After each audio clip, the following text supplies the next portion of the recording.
Salut les Anacalypsiens, bienvenue dans cette nouvelle vidéo d'Anacalypsie. Aujourd'hui, bienvenue dans une vidéo où on va parler de NCIS à Sydney, donc saison 1, épisode 5. Donc je suis désolé si j'ai l'air un peu claqué quand je parle, j'ai passé une très mauvaise nuit, j'ai pas beaucoup dormi, donc voilà, peut-être avoir un peu de mal à m'exprimer le temps de bien me réveiller. Mais globalement, l'épisode que je viens de voir est excellent. Ça s'appelle Un après-midi de chien. Et je pense que c'est un des meilleurs épisodes, ou du moins un de ceux que je préfère de cette saison, même si j'ai pas encore vu l'épisode 7, enfin 6, 7, 8.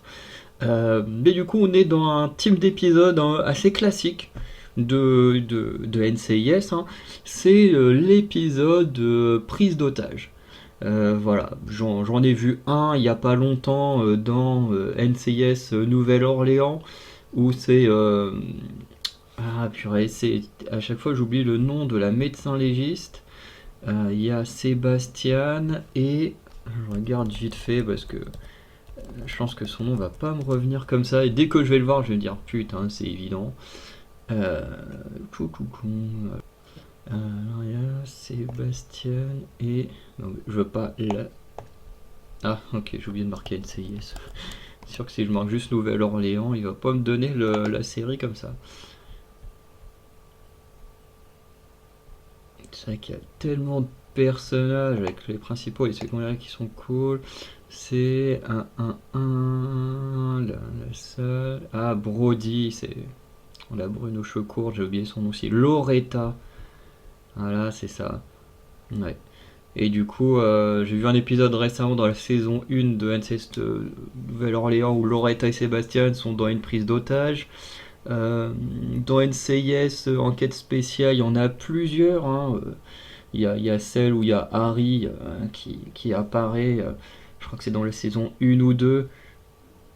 Ouais, et je crois que la prise d'otage là dans la morgue, ça doit être dans l'épisode 1, enfin dans la saison 1 plutôt, et qu'ensuite on le revoit dans la saison 2, un truc comme ça. Il y a la prise d'otage avec Jimmy et Casey dans le fast-food.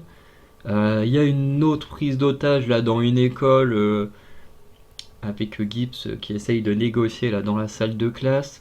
Par contre, dans NCIS Hawaii, j'ai pas de souvenir. Ah bah si, il y a la prise d'otage euh, dans le spin-off avec Los Angeles et Enquête spéciale. Mais du coup, dans la prise d'otage, il n'y a que Tennant et Torres qui restent avec le preneur d'otage. Mais bon, c'est pas réellement une vraie prise d'otage en termes d'épisodes classiques qui font comme ça. Mais c'est vrai qu'en y réfléchissant, il y a, ouais, Hawaii, c'est le seul spin-off qui n'a pas de. Enfin, du moins, j'ai pas le souvenir d'un vrai épisode prise d'otage. Euh, non, je vais pas réfléchir plus longtemps, comme ça, j'en vois pas.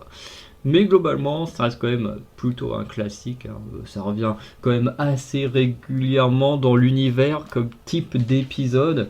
Alors quand je dis régulièrement, ça veut pas dire que t'en as un par saison spécialement, mais de temps en temps, ça revient un épisode où un des persos principaux est pris dans une prise d'otage. S'il y en a un dans l'hôpital euh, où, euh, où la femme de Maggie est en train d'accoucher, il y a une prise d'otage aussi dans cet épisode-là.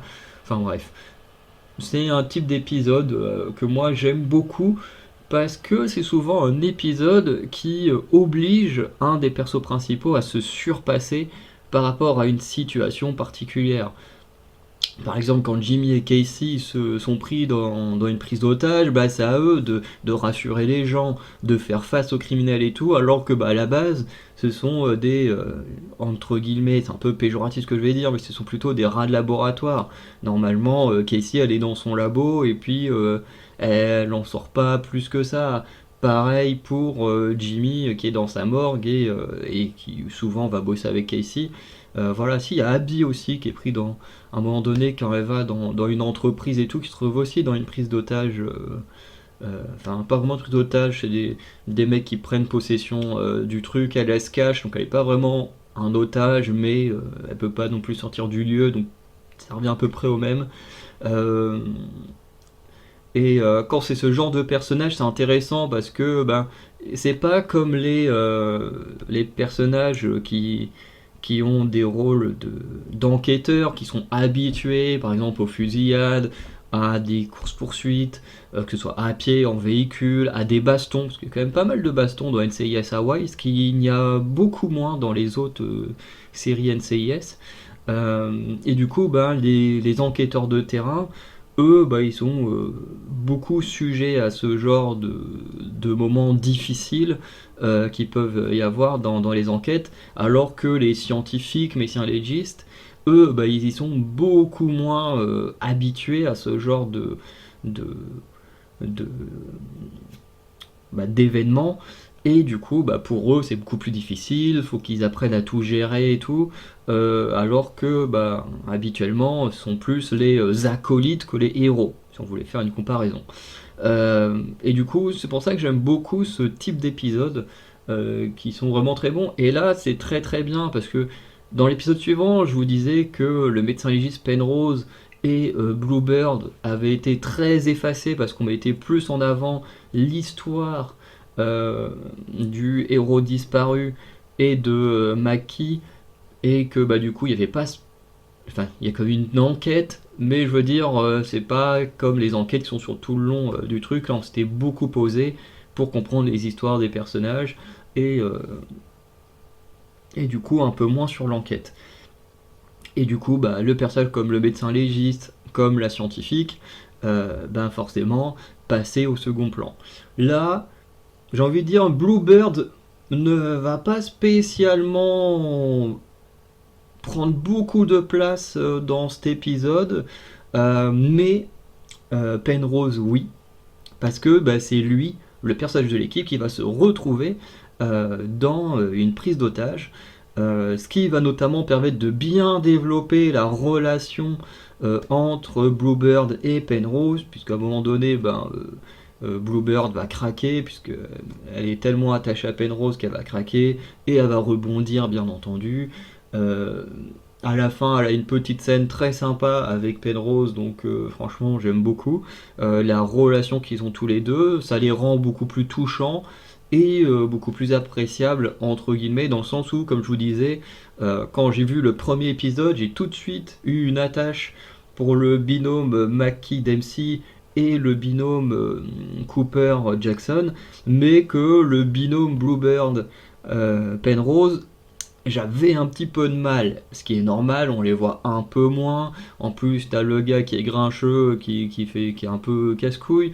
T'as la meuf un peu loufoque, qui, bon, moi, c'est pas mes persos préférés. Donc, bah, pour que moi je m'y accroche, bah, il faut qu'il se passe des choses intéressantes. Et bah là, cet épisode, ça a carrément confirmé que, bah, du coup, j'aimais beaucoup Penrose et sa relation avec Bluebird. Pour l'instant, Bluebird, c'est peut-être le perso que j'aime le moins de l'équipe, mais je pense que lorsqu'elle aura son moment à elle, difficile, je pense que ben voilà, on la découvrira mieux et du coup je pourrais mieux l'apprécier. Mais pour l'instant, en étant juste la fille un peu maladroite et loufoque, pour moi ça me suffit pas pour l'aimer. Et du coup, globalement, cet épisode, c'est assez simple. T'as Penrose qui est dans un café pour chiens. Voilà, on connaît tous les cafés pour chats. Je sais pas s'il en existe en France. Je pense que ça doit exister en France, mais on sait que dans certains pays asiatiques, comme la Corée, tout ça, ça existe, hein, les cafés pour chats. On connaît tout ça. Du coup, c'est pas déconnant qu'il existe aussi des cafés pour chiens. Hein, voilà, où tu y vas, t'as des animaux qui sont là, c'est plutôt sympa. Euh, et du coup, alors que lui il est là, t'as une fille qui est en train de fuir, enfin qui est en train de fuir des flics, qui rentre dans le café et du coup qui prend le café en otage. On apprend qu'elle a braqué une banque juste avant, sauf qu'elle n'a pas l'argent sur elle à ce moment-là.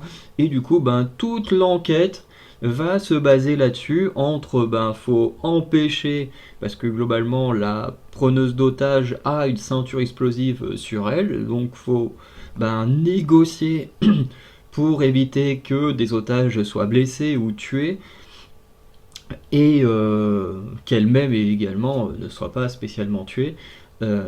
Voilà, donc il y a cette partie-là qui est très intéressante. Il y a aussi toute l'enquête à côté, avec le fait de savoir pourquoi elle a braqué la banque, est-ce qu'elle avait un complice ou pas, où est l'argent, puisque c'est pas elle qui a l'argent, enfin ses raisons de la prise d'otage, machin, enfin bref, toute l'enquête se porte là-dessus. Comme je vous disais, il y a des épisodes où on cherche qui est le meurtrier, machin, et il y a des épisodes où en fait t'as pas vraiment de meurtrier ou de, enfin s'il y a quand même un flic qui s'est fait tuer pendant le braquage de la banque, mais c'est le genre d'épisode où dès le début tu sais qui est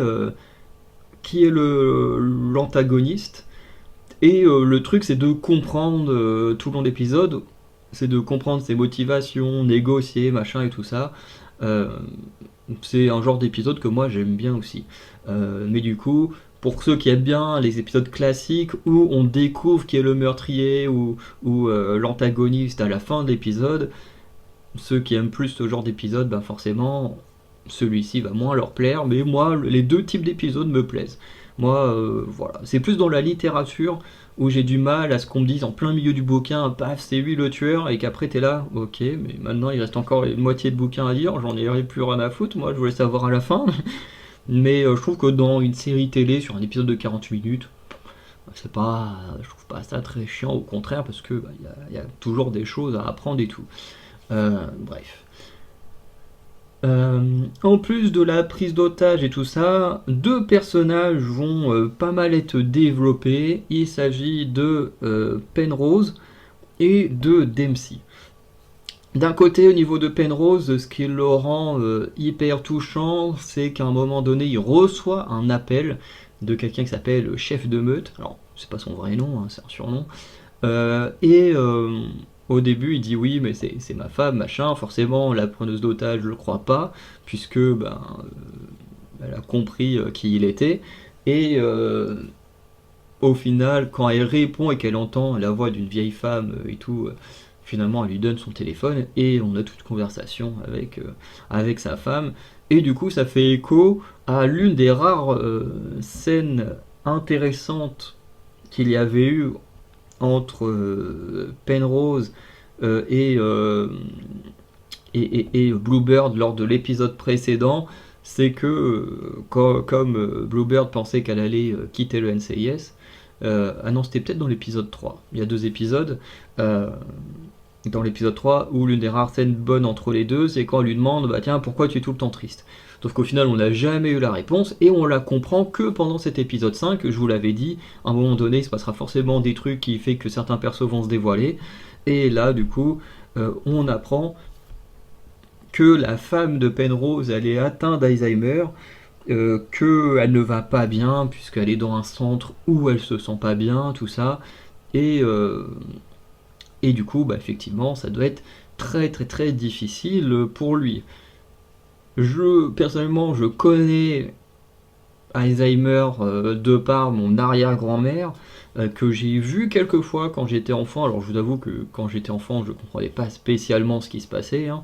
Nous on venait, on faisait coucou à notre arrière-grand-mère, et puis après on allait jouer dans le jardin, bref, avec mon frère, on ne comprenait pas spécialement ce qui se passait. Par contre, là où c'était beaucoup plus dur, c'était pour les générations d'au-dessus, que ce soit du coup ma grand-mère maternelle, qui du coup est la fille de mon arrière-grand-mère qui avait Alzheimer, ou de ma mère et ses sœurs, qui du coup, elles, ont très bien connu leur grand-mère et qui devaient faire face à une personne qui ne les reconnaissait pas.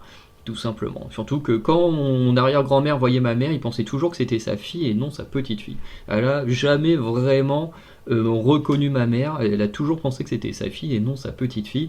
Et du coup, on peut comprendre que, effectivement, pour certaines personnes, c'est euh, extrêmement dur de vivre avec des personnes qui ont Alzheimer. Euh, Surtout que nous, notre arrière-grand-mère, elle vivait toujours dans sa maison, elle avait les infirmiers et tout ça qui venaient régulièrement et tout, mais comme physiquement elle était plutôt en forme, du coup elle vivait toujours dans sa petite maison en bord de mer, hein, parce que sur plusieurs générations, au moins 1 à 2 siècles. La famille de ma grande maternelle viennent de Granville, hein, du coup bord de mer. Donc voilà. Et du coup, même si moi personnellement je n'ai pas forcément été touché par Alzheimer parce que j'étais trop jeune pour comprendre ce que c'était, bah, j'ai vu les dégâts que ça a fait du côté de ma grand-mère ou même de ma mère. Donc voilà, quand on voit que le personnage, quand il te dit que bah, globalement, s'il est tout le temps triste, c'est à cause de l'état dans lequel est sa femme à cause d'Alzheimer, et ben enfin, moi je le comprends totalement. Et personnellement, ça m'a plus ou moins touché parce que je sais à quel point c'est une maladie qui peut faire du mal. Voilà. Et du coup, à côté de ça, voilà, il a son chien. Ça permet également de travailler sa relation avec Bluebird et tout. Donc moi j'ai trouvé ça vraiment sympa, la façon de développer et d'expliquer pourquoi Penrose est un vieux grincheux qui a du mal à aller vers les autres.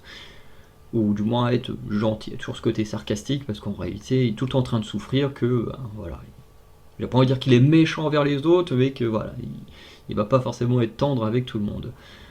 De l'autre côté, on a Dempsey qui est un peu développé aussi, c'est que pendant la prise d'otage, forcément, il y a des flics et tout qui viennent pour essayer de négocier tout ça, et notamment, il y a une chef d'équipe dont j'ai oublié le nom, ouais, j'ai oublié le nom, qui en fait elle gère l'équipe, elle est même prête à tuer la preneuse d'otage et tout pour sauver un maximum de vies, voilà. Et à la fin de l'épisode, en fait, on apprend que cette femme, en fait, elle est mariée à Dempsey, que tous les deux ils sont en instant de divorce, mais que dans la réalité ils ont beaucoup de mal à vivre sans l'autre. En gros, il y a sûrement quelque chose, je pense qu'on l'apprendra avec le temps, qui fait que les deux ne veulent plus vivre ensemble, sont en train de divorcer, mais en même temps, bah, ils n'arrivent pas à passer à autre chose parce que bah, ils doivent toujours, je pense, avoir des sentiments l'un pour l'autre. Et on apprend également qu'ils ont un petit garçon ensemble qui doit avoir à peine une dizaine d'années. Euh, voilà. Donc c'est plutôt sympa parce que quand on parle de la fille, on sait qu'ils se connaissent, machin, et à la fin on te dit ah bah oui, bah c'est bah, future ex-femme, voilà, avec qui j'ai un petit garçon et tout, enfin bref. Je trouve ça plutôt sympa parce qu'effectivement, quand on voit les deux personnages, on voit qu'ils se connaissent bien, qu'ils sont assez complices et tout, notamment sur la fin de l'épisode. Et, euh, et au final, bah, on comprend pourquoi quand Dempsey décide de se livrer à Mackie sur ce secret. Donc voilà. En plus de ça, tout l'épisode est un peu aussi une critique un peu de la médecine, mais pas de la médecine en tant que telle, mais plus du fait que les gens ne peuvent pas se soigner correctement, tellement les traitements et tout coûtent hyper cher, puisque dans l'épisode, à un moment donné, on rencontre une gamine qui est atteinte de leucémie et qui du coup ne peut pas se soigner parce qu'elle n'a pas l'argent nécessaire pour payer le traitement, puisque bah, il n'y a pas de traitement qui fonctionne en Australie, mais apparemment on aurait à l'étranger, mais qui coûte plus de 40 000 dollars et tout, et un truc comme ça. Et ce qui fait que la famille ne peut pas subvenir aux besoins de la maladie, et ce qui fait que la gamine pourrait en mourir. Et, euh, et du coup, bah voilà, c'est un épisode assez dur hein, quand t'es lié aux gens qui ont eu des maladies. Hein. Moi, j'ai le père du maître d'Alacalypsie qui m'a élevé, qui est décédé du cancer. Donc, c'est vrai que c'est un épisode qui, comme je vous dis, pour moi, m'a pas mal touché parce que il y a le rapport Alzheimer, le rapport à la leucémie qui est une sorte de forme de cancer. Hein. T'as l'épisode otage dont moi j'aime bien ce genre d'épisode, enfin bref, euh, il y avait un tout pour faire que j'aime cet épisode et que je sois touché par certaines situations. Et voilà, du coup c'est un peu une critique en mode voilà, les traitements pour des maladies graves sont tellement chers qu'en fait bah, t'as des personnes qui en meurent juste parce que ben ils peuvent pas payer ces traitements, et ça met bien en avant que bah forcément plus t'as de l'argent, plus tu peux te soigner ou des choses comme ça, et moins t'en as, ben plus t'es juste de la merde qui crève dans ton coin, et puis voilà. Bon, je pense que dans la réalité, c'est un peu plus complexe que ça. Je pense que même si tu as peu d'argent, hein, moi je le voyais avec notre père qui avait pas spécialement. Après, nous on est en France, on n'est pas en Australie, je sais pas comment les choses se passent là-bas. Mais en tout cas, même si nous, notre père il avait plus vraiment d'argent, parce que forcément, tu as le cancer, tu es dans un état assez grave, tu peux pas aller travailler. Donc si tu peux pas travailler, tu gagnes pas d'argent, t'as juste bah forcément dans l'état que t'es, on te donne de l'argent un peu comme le RSA ou ces choses-là, mais ça te suffit pas spécialement à vivre correctement, hein, ou à payer des traitements et tout. Surtout que nous avec notre père, ils ont plus testé des traitements que vraiment cherché à le soigner. Enfin bref, je vais vous dire que moi les médecins, j'ai vraiment du mal avec les médecins à cause de tout ce qui s'est passé autour de mon père, mais bref. Tout ça pour dire que je pense que là c'est romancé et tout. À la fin, forcément, il y a quand même une solution. Alors c'est une solution très actuelle. Voilà, bien sûr les politiques sont pas en mode ah bah vas-y on change d'idée. Non, les politiques ça reste des connards. En même temps, est-ce que c'est faux? On sait pas. D'après, est-ce qu'ils font juste leur travail et que leur travail c'est des connards? Ça c'est une autre question. Parce que je pense que au fond d'eux, ces gens-là ont quand même un côté humain. C'est juste que leur statut fait que bah, ils ont quand même des responsabilités, des trucs qui les rend bah, plutôt inhumains. Euh, Bref. Et là, une des solutions pour sauver cet enfant qui a la leucémie, c'est de faire une cagnotte sur internet, hein. On est un peu dans l'ère des cagnottes, hein. Tout le monde en fait. Voilà. Même moi, des fois, j'hésite à en faire sur mes chaînes YouTube. Alors, ce serait une cagnotte, mais liée, où toutes les chaînes seraient liées à la même cagnotte, euh, afin de pouvoir acheter du matériel avec l'argent gagné. Je pense qu'à un moment donné, je ferai ça pour pouvoir plus facilement acheter du nouveau matériel, plus facilement vous faire de plus en plus belles vidéos ou des choses comme ça. Pouvoir améliorer des concepts, hein. Il y a beaucoup de tout ça que j'aimerais faire, mais que je peux pas par manque d'argent. Et un jour, je pense que je pourrais lancer une cagnotte pour ça. Voilà. Et du coup, bah là, globalement, ça a sauvé la vie d'un enfant. Donc voilà, épisode très très bon, épisode qui a touché le personnel, mais qui m'a quand même bien fait plaisir. En tout cas, dites-moi ce que vous avez pensé de cet épisode, est-ce que vous l'avez aimé ou non. Et sinon, on se dit à très bientôt pour de nouvelles vidéos. Ciao tout le monde.